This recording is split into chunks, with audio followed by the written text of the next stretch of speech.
Bienvenue sur la chaîne YouTube du parc zoologique Exoticami. Je me présente Cédric Beignet, je suis le fondateur, gérant capacitaire du parc zoologique. Je vous présente Lucas. Bonjour à tous, Lucas, je suis soigneur animalier sur le parc. Je vais principalement m'occuper des animaux et de tout ce qui va être pédagogie, visite dans le parc. Donc je vous dis à bientôt dans les allées du parc et je laisse la place à David. Salut, moi c'est David. Vous pouvez me retrouver aussi dans les allées du parc en tant qu'animateur pédagogique spécialisé sur la faune française. Exoticami est un parc familial réalisé par nos soins avec des valeurs humaines et un grand respect pour la nature. Nous n'accueillons ni lions ni girafes. Les animaux présentés ici proviennent de 3 secteurs. Le premier sont les abandons directs de particuliers. Le deuxième provient de placements entre zoos. Et le troisième sont des placements par l'administration issus de saisies pour du commerce ou de la détention illégale d'animaux.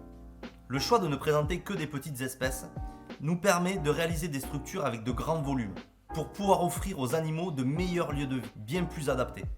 Exoticami et les établissements français zoologiques régissent un certain nombre de missions qui ont été établies par divers organismes, à savoir l'FDPZ, le HASA, la OASA ou encore l'IFCN.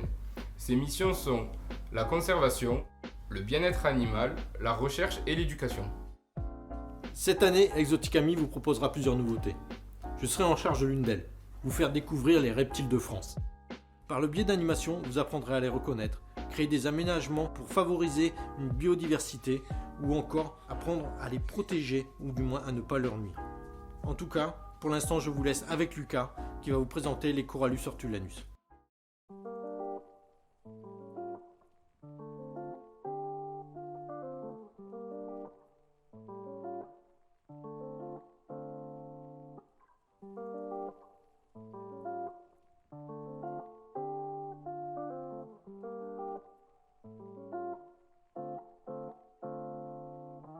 Bienvenue en Amérique du Sud, devant le terrarium de nos Corallus ortulanus. Cette espèce, comme tous les reptiles, est une espèce ectotherme. Donc pour cela, elle a besoin de points chauds et de points froids. Pour le coup, ici dans ce terrarium, le point chaud va se retrouver juste ici et le point froid de l'autre côté. Pour l'exemple, vous avez un mâle au fond qui est en pleine thermorégulation. Il est ectotherme, c'est-à-dire que pour avoir une chaleur corporelle, il doit aller d'un point chaud à un point froid, contrairement à nous qui sommes endothermes. Dans ce terrarium, nous avons voulu rester fidèles au biotope rencontrés en Amérique du Sud.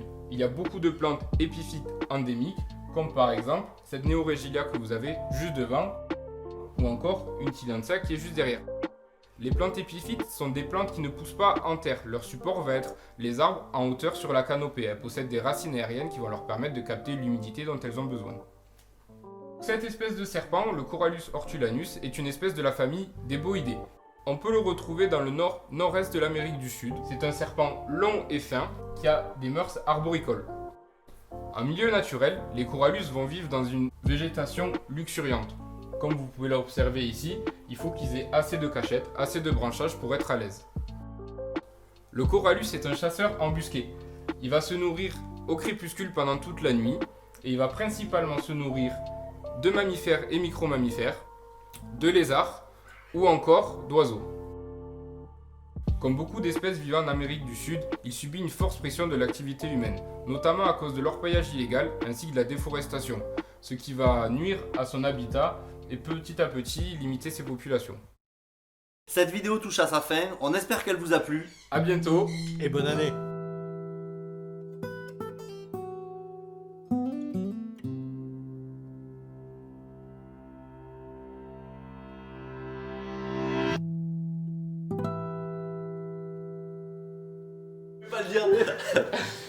Alors, Cette vidéo touche à sa fin, j'espère qu'elle vous a plu. oui, c'est bon. Hein.